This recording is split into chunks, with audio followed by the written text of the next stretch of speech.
Donc je vais expliquer.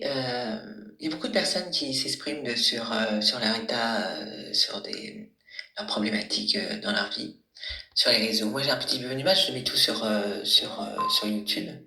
Je mets tout sur la voie de mes mots. Je sais que c'est su, hein, mais ça intéresse personne. Mais c'est pas grave, je vais continuer. Donc je vais continuer et je vais continuer tout en travaillant, bien sûr, parce que j'ai besoin de vivre comme tout le monde. Comme toute personne que je vois sur les réseaux, d'ailleurs, elles disent qu'elles travaillent, hein, et qu'elles font ça après leur travail. Donc, je suis comme tout le monde. Donc, je vais expliquer comment on décale une victime dans ce pays. Parce que c'est très bien, il y a des personnes qui sont conscientes, qui font de plus en plus de choses contre les pédocriminels et tout ce qui s'ensuit.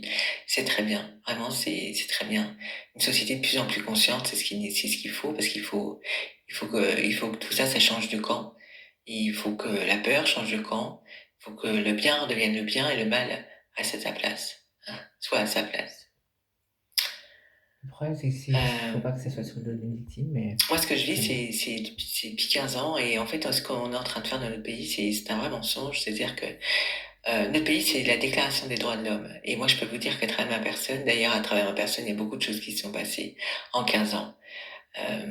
Narcotrafic a proliféré parce qu'on considère pas une affaire et une personne dans ce pays. Il y a des histoires qui sont des vraies histoires et des histoires qui sont juste des histoires.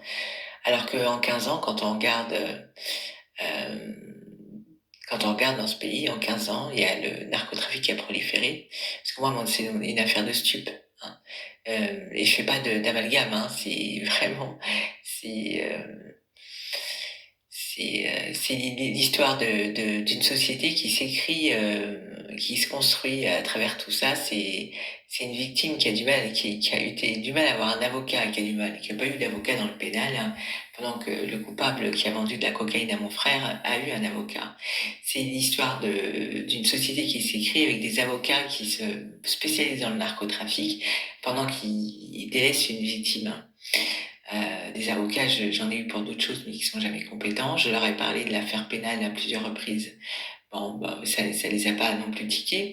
Et ce que j'ai entendu pendant ces 15 années, pendant que je me débattais avec tout ça, c'est des avocats qui ont amené des trafiquants de drogue, de cocaïne à la C2H, parce qu'ils n'avaient pas de papier.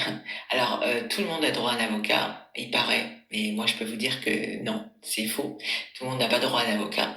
J'ai eu le droit à un avocat au niveau du travail pour acheter mes contrats, oui, d'accord.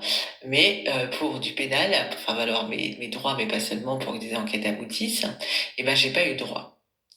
Alors c'est une affaire de stupes, donc tout ce que j'ai entendu pendant ces dernières années, c'est que finalement des avocats ont été présents pour des histoires de narcotrafic et de criminalité organisée, que des avocats d'ailleurs ont été mis en cause pour ce genre d'affaires. Donc ça, ça abîme un petit peu l'image que j'avais et que j'ai de cette société, de ces personnes, certaines personnes. Euh, donc si l'avocate, elle a dit, ah bah c'est pas normal, vous avez vendu de la cocaïne, vous avez pas vos papiers en plus, ah bah attendez, on va aller on va aller jusqu'à la CEDH. Et ça, moi, ma personne, bah, ça heurte en fait, hein, parce que moi, ça fait 15 ans que je me bats, ça fait 15 ans que mes droits fondamentaux sont complètement bafoués dans mon pays, dans ce pays, parce que ce soit mon pays, mais dans mon pays. Euh, alors que nous sommes la Déclaration des droits de l'homme, hein. Bah moi j'ai pas droit à un avocat et surtout ma dignité humaine est complètement bafouée dans mon pays, c'est-à-dire que je suis moquée, on se moque de ma personne, on répète ce que je dis, on dit parce que finalement les gens ne sont pas cohérents avec eux-mêmes, c'est-à-dire que le problème normalement ce sont les narcotrafiquants et les coupables en règle générale. Hein. Et ben non, non, non, non, non, moi je suis la victime dans tout ça et apparemment je suis le problème, c'est-à-dire que je suis emmerdée même dans mes courses. Alors, Non, bonne réponse. je vais expliquer comment tout ça, ça s'est passé parce que les 15 ans, les conséquences dans ces 15 années, c'est qu'il y a une mafia qui s'est installée dans notre pays alors qu'elle n'existait pas avant.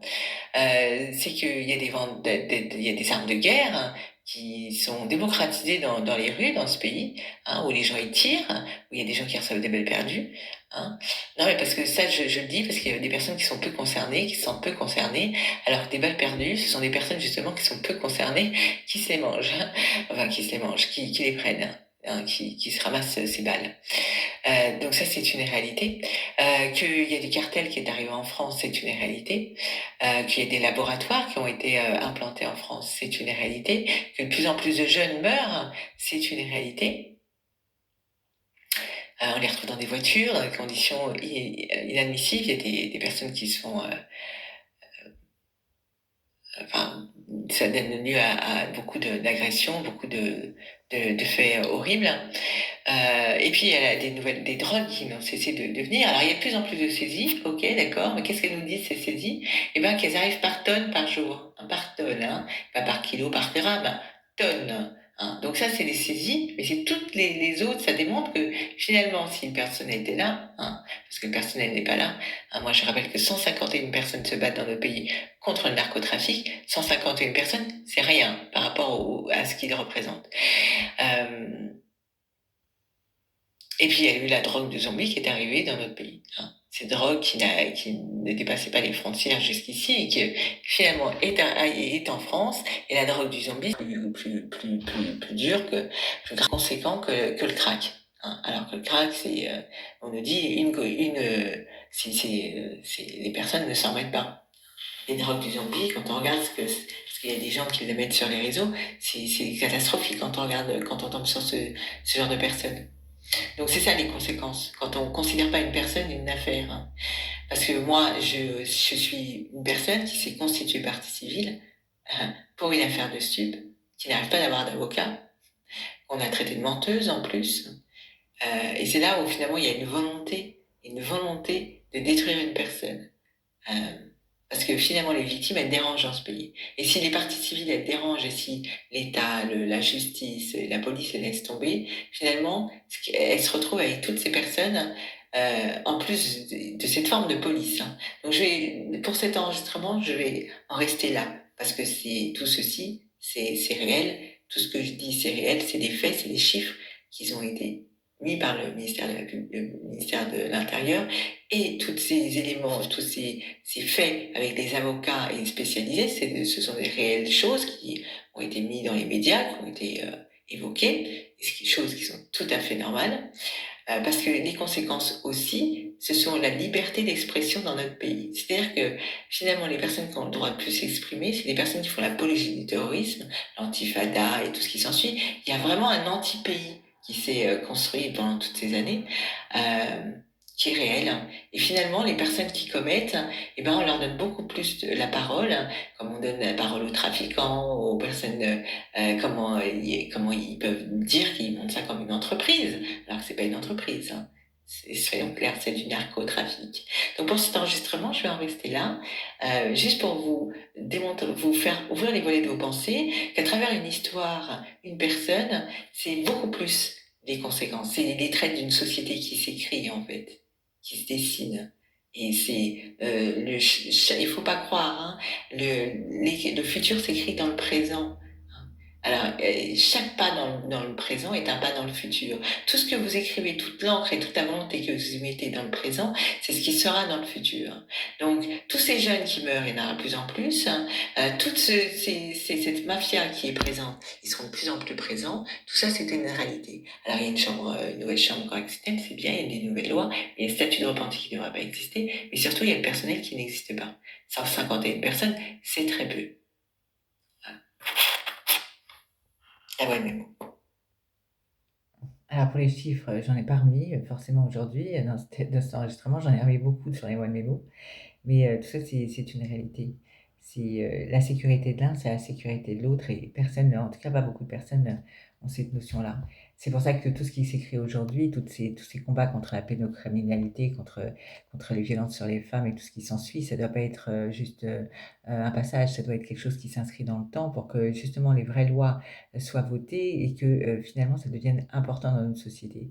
Parce que tant que les personnes ne sont pas audibles, tant qu'il n'y a rien qui est fait, ce n'est pas important. Donc chaque encre dans le présent est un pas dans le futur et cette encre existera dans le futur. Mais c'est tout, il faut veiller à ce que nos droits soient respectés et surtout que finalement tout ceci qui se fait ne soit pas au détriment d'une victime qui essaye d'offrir parce que tout ça, je sais que c'est audible. Mais ce qui n'empêche que, tous ces combats qui se font et qui s'écrient, ce sont des combats qui sont justes et qui doivent être, parce que l'indifférence tue. Et cette participation, aussi et démontre, que finalement, les personnes, chacun au lieu où ils sont, peuvent contribuer avec, le stylo de leur pensée et pas seulement à faire que notre société soit meilleure, hein, et surtout remettre les choses à leur place. Parce que quand on complique le chemin d'une victime, on facilite celui du coupable, forcément.